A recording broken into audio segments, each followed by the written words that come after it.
Herr Janning, you may proceed.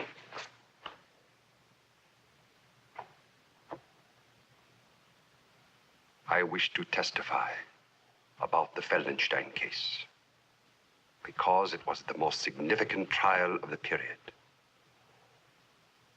It is important, not only for the tribunal to understand it, but for the whole German people. But in order to understand it, one must understand the period in which it happened. There was a fever over the land, a fever of disgrace, of indignity, of hunger. We had a democracy, yes, but it was torn by elements within. Above all, there was fear. Fear of today, fear of tomorrow, fear of our neighbors, and fear of ourselves. Only when you understand that can you understand what Hitler meant to us. Because he said to us, lift your heads, be proud to be German. There are devils among us, communists, liberals, Jews, gypsies. Once these devils will be destroyed, your misery will be destroyed. It was the old, old story of the sacrificial lamb. What about those of us who knew better? We who knew the words were lies and worse than lies? Why did we sit silent? Why did we take part? Because we loved our country. What difference does it make if a few political extremists lose their rights? What difference does it make if a few racial minorities lose their rights? It is only a passing phase. It is only a stage we are going through. It will be discarded sooner or later. Hitler himself will be discarded sooner or later. The country is in danger. We will march out of the shadows. We will go forward. Forward is the great password. And history tells how well we succeeded, Your Honor. We succeeded beyond our wildest dreams. The very elements of hate and power about Hitler that mesmerized Germany, mesmerized the world. We found ourselves with sudden powerful allies.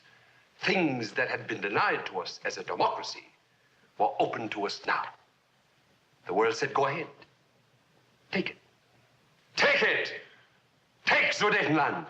Take the Rhineland. Remilitarize it. Take all of Austria. Take it! And then one day, we looked around and found that we were in an even more terrible danger. The ritual began in this courtroom, swept over the land like a raging, roaring disease. What was going to be a passing phase had become the way of life.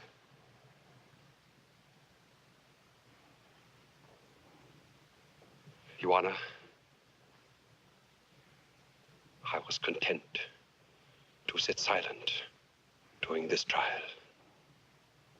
I was content to tend my roses.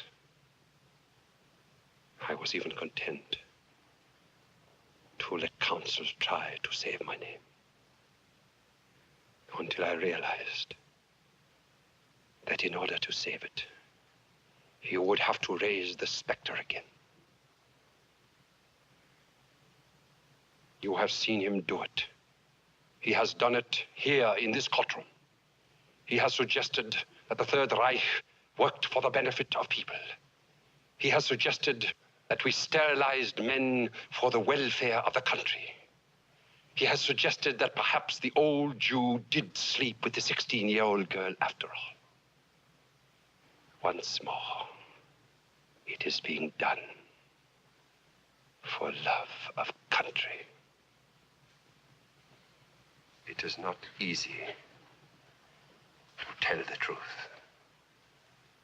But if there is to be any salvation for Germany, we who know our guilt must admit it, whatever the pain,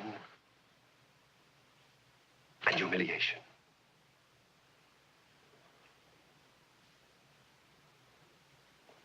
I had reached my verdict on the Feldenstein case before I ever came into the courtroom. I would have found him guilty, whatever the evidence. It was not a trial at all. It was a sacrificial ritual in which Feldenstein, the Jew, was the helpless victim. Your Honor, I must interrupt. The defendant is not aware of what he's saying. He's not aware of the implications. I am aware. I am aware. My counsel would have you believe we were not aware of the concentration camps. Not aware. Where were we? Where were we when Hitler began shrieking his hate in the Reichstag? Where were we when our neighbors were being dragged out in the middle of the night to Dachau? Where were we when every village in Germany has a railroad terminal where cattle cars were filled with children being carried off to their extermination? Where were we when they cried out in the night to us? Were we deaf, dumb, blind? Your Honor, I must protest. My counsel says we were not aware of the extermination of the millions. He would give you the excuse. We were only aware of the extermination of the hundreds. Does that make us any the less guilty?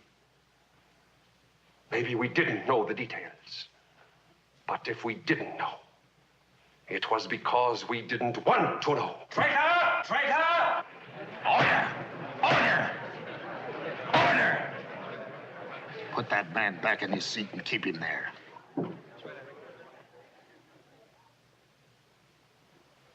I am going to tell them the truth. I am going to tell them the truth if the whole world conspires against it. I am going to tell them the truth about their ministry of justice. Werner Lampe, an old man who cries into his Bible now. An old man who profited by the property expropriation of every man he sent to a concentration camp. Friedrich Hofstetter, the good German who knew how to take orders, who sent men before him to be sterilized like so many digits. Emil Hahn, the decayed, corrupt bigot, obsessed by the evil within himself.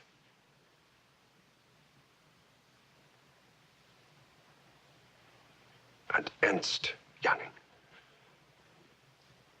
worse than any of them, because he knew what they were, and he went along with them. Ernst Janning, who made his life excrement because he